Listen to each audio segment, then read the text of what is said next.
Halo semuanya, di sebelah gue kali ini ada sebuah monitor gaming budget untuk kalian yang duitnya itu pas-pasan tapi suka main game. Contohnya kayak gue aja. Nah, ini dia adalah monitor gaming dari si Acer dengan seri KG241Q. Nah, apa nih yang menariknya dari si monitor gaming murah yang satu ini? Nanti akan kita cari tahu, tapi seperti biasa kita bumper dulu.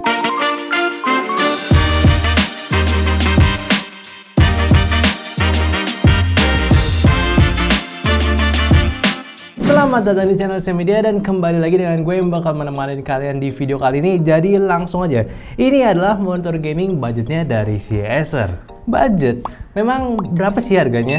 Jadi monitor gaming si Acer ini tuh berada di kisaran 2,7 sampai 3 jutaan. Ya tergantung lah kalian hokinya itu nemu di toko mana. Ya gue pun bakalan sependapat juga nih dengan kalian kalau misalkan desain si monitor ini tuh desainnya jadul, klasik yang masih memiliki desain yang cukup tebal di sekeliling panelnya. Cuma menurut gue itu masih hal yang wajar lah, selain dari harganya murah, si KG ini pun memang updatean dari seri sebelumnya. Ini monitor tuh mirip banget lah sama LCD yang gue punya dulu, sama juga mereknya si Acer yang tebelnya tuh bener-bener kayak begini dan juga masih tombolnya bentuknya kayak begini juga nih. Cuman yang sekarang paling bedanya tuh di bagian kakinya aja. Kakinya ini sudah mengusung konsep desain gaming mainstream saat ini, yang mana memiliki lekukan ala-ala futuristik dengan sentuhan aksen merah. Tingkat kekokohannya pun cukup baik, yaitu dari bahan metal yang dilapisi dengan bodi ABS yang cukup tebal. Sistem perakitannya pun sudah menggunakan sistem lockdown untuk sisi lehernya dan baut bawahnya ini juga sudah dipasangkan tanpa menggunakan obeng. Nice. Dari segi panel monitor gaming Acer KG241Q SKU yang gue pegang kali ini masih menggunakan panel TN. Panel yang dulunya itu memang digadang panel khusus monitor gaming. Refresh rate-nya sudah mencapai 144Hz, 1 ms response time-nya dan sudah coating anti glare.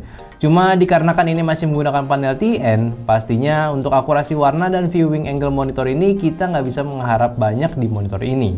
Ya bukan suatu deal breaker lah untuk sebuah monitor gaming budget. Seenggaknya kita sudah dikasih panel 144Hz di harga yang cukup murah, ya lumayan sih. Desain monitor yang klasik ini pun sebetulnya bisa jadi masih ada beberapa orang yang suka dengan bentukannya.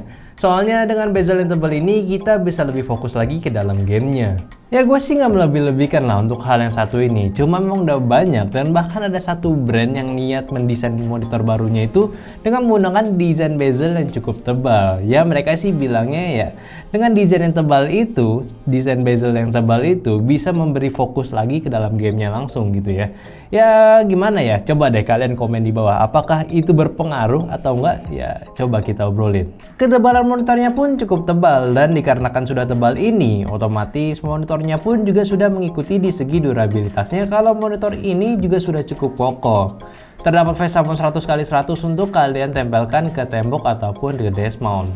Di segi port monitor ini sudah menyediakan dua buah port HDMI 2.0 dan satu display port serta power portnya sendiri.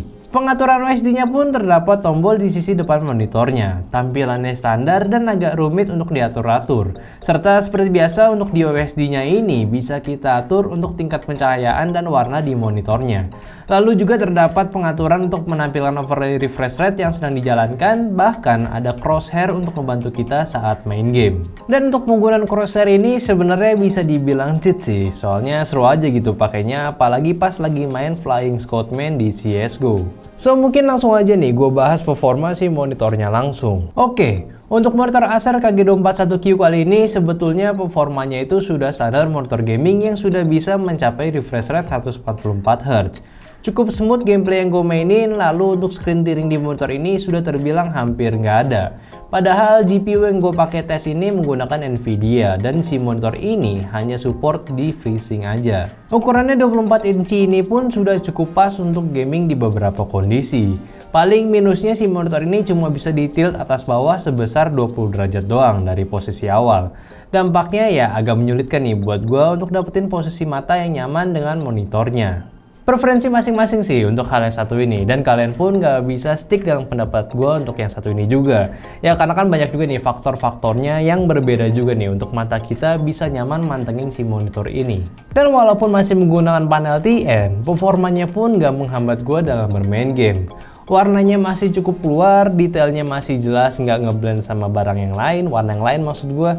Ya, asalkan bermainnya itu lurus aja nih pandangan kita sama monitornya, jadi lurus sejajar. Tapi sebenarnya panel TN yang kali ini tuh lebih menarik nih dibanding TN yang zaman dulu lah, yang sebelum-sebelumnya. Karena di TN yang kali ini tuh, kalaupun kita lihat dari samping, kita masih bisa melihatnya. Cuma minusnya di sini warnanya itu nggak pure jernih lagi, jadi kayak agak shifting ke mode warmnya gitu. Kan biasanya itu kayak shifting jadi gelap ataupun agak susah dilihat. Cuma perlu diperhatikan lagi nih, kalau kalian beli monitor ini ya hati-hati aja kalau misalkan kalian mau mengerjakan produktivitas digital gitulah pokoknya.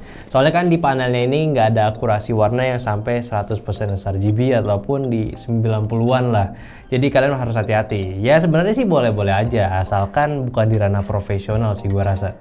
Nah mungkin sekarang kayaknya gue mau ngasih opini gue tentang monitor yang satu ini. Cuma seperti biasa gue mau ngasih satu pertanyaan nih buat kalian juga. Jadi harus nggak sih kalian itu consider buat beli gaming monitor yang harganya itu di ranah-ranah budget atau nggak murah lah. Atau enggak ya mendingan sekalian nabung aja gitu buat beli monitor gaming yang lebih mahal harganya. Coba kalian komentar di bawah, kasih pendapatnya kayak gimana, nanti gue bakalan coba tanggepin pendapat kalian. Cuma, kalau menurut gue, tanggapan gue untuk hal tersebut sih, gue bakalan menyesuaikan dulu nih kebutuhan gue itu apakah benar-benar butuh atau enggak nih buat beli sesuatu barang. Ya contohnya pas beli monitor ini. Kalau gue sih pasti bakalan nyoba bandingin nih antara harga dengan speknya, dan kalau misalkan gue mau ngambil monitor high-end sekaligus, gue bakalan mikirin lagi nih apakah speknya itu bakalan kepake gue secara terus-menerus, dan juga gue bakalan mikirin kondisi dompet gue itu kayak ya gimana. Dan gue pun bisa aja nih langsung beli monitor ini asalkan gue nggak mementingkan untuk fitur produktivitasnya. Soalnya kan kalau misalkan gue berpikir untuk bermain game aja, gue rasa untuk monitor ini pun udah memenuhi spesifikasinya. Contohnya aja dari refresh rate-nya aja udah 144 Hz, terus juga response time-nya itu 1 millisecond, dan juga ukurannya itu udah 24 inci. Gue rasa sih udah sweet spot lah untuk gaming zaman sekarang. Apalagi untuk harganya ini gue rasa bisa jadi opsi yang sangat good deal untuk sebuah monitor yang memiliki kualitas yang oke. Maka dari itu juga gue bisa bilang monitor ini tuh memang monitor khusus untuk para gamer yang ingin mendapatkan pengalaman bermain dengan FPS yang cukup tinggi. Ya atau enggak memaksimalkan laptop ataupun PC-nya mereka yang sudah cukup powerful, tapi mereka itu agak kayak sayang gitu ya men-spend money untuk membeli sebuah monitor yang lebih mahal dibanding monitor ini. Ya atau enggak kayak memang nggak suka produktif lah, jadi cuma buat main game aja. Ya intinya kan semua pilihan itu ada di tangan kalian semua. Kalian suka dengan monitornya ya silakan beli. Kalau kalian masih mau pertimbangin silakan pertimbangin, ataupun kalian mau ngambil langsung monitor yang mahalnya, si Acer pun juga ada pilihannya. Jadi semua itu pilihan ada di kalian, oke? Oke, mungkin itu aja review gue dari monitor gaming Acer budget ini dengan seri KG241Q. Terima kasih udah dengerin opini gue, silahkan komentar aja di bawah kalau kalian masih punya pertanyaan ataupun kritik dan saran mengenai video ini. Udah gitu aja, like videonya kalau kalian suka, subscribe terus channel ST Media, dan klik tombol lonceng biar di notif squad ST Media. Dan terpenting juga share terus teman-teman kalian biar makin ada nih review monitor gaming budget ataupun murah untuk kalian beli nantinya. Oke udah gitu aja, di sini ada gue Ali dan kameramen ada Sinanda Jati. Sampai jumpa di video selanjutnya.